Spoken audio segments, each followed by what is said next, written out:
Bonjour à toutes et tous, nous sommes aujourd'hui à proximité de la station Renan Hôtel de Ville, au droit d'une intervention importante pour le projet, la végétalisation de la plateforme du tramway. Ce choix de végétalisation a été retenu partout où le tramway serait seul et unique véhicule à circuler sur la plateforme. Au final, depuis Renan-Perlé jusqu'au Hôtel de Ville, la plateforme sera végétalisée, ce qui représente un bon tiers du tracé. Sur le reste du tracé, un choix de matériaux qualitatifs a été retenu également, un béton désactivé de teinte claire. Alors concrètement, lorsque nous sommes appelés à intervenir, nous arrivons sur une plateforme brute avec des rails et du béton comme ici.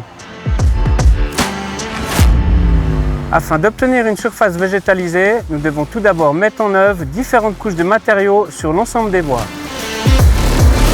Nous mettons tout d'abord 3 à 4 cm de gravier afin d'assurer le drainage, puis une toile géotextile afin de séparer les couches, et enfin nous mettons du substrat à raison de 18 cm de hauteur. Le substrat est composé de 3 éléments. Nous avons 2 tiers de grave non normé en 0,22 mm, 1 tiers de terre en horizon B, et nous ajoutons encore à ce mélange 10% de biochar. Le biochar est un charbon végétal qui favorise la fertilité des sols, la croissance des plantes et il augmente les capacités du sol à stocker de l'eau. Pour la réalisation de ces travaux, nous utilisons entre autres une machine bien particulière. Il s'agit d'un dumper rail-route. Cette machine nous permet d'acheminer les matériaux tout le long des voies du tram.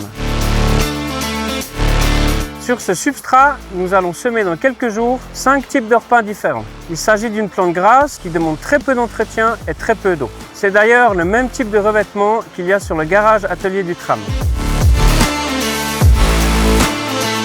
En somme, le tramway ne se résume pas simplement à une infrastructure de transport public. C'est également un réaménagement complet de façade à façade. L'objectif est de venir intégrer toutes les fonctionnalités nécessaires au bon fonctionnement de la ville. Ainsi, avec un réel souci sur l'esthétique et la qualité, on viendra servir et les intérêts des usagers des transports publics et le cadre de vie des riverains avoisinants.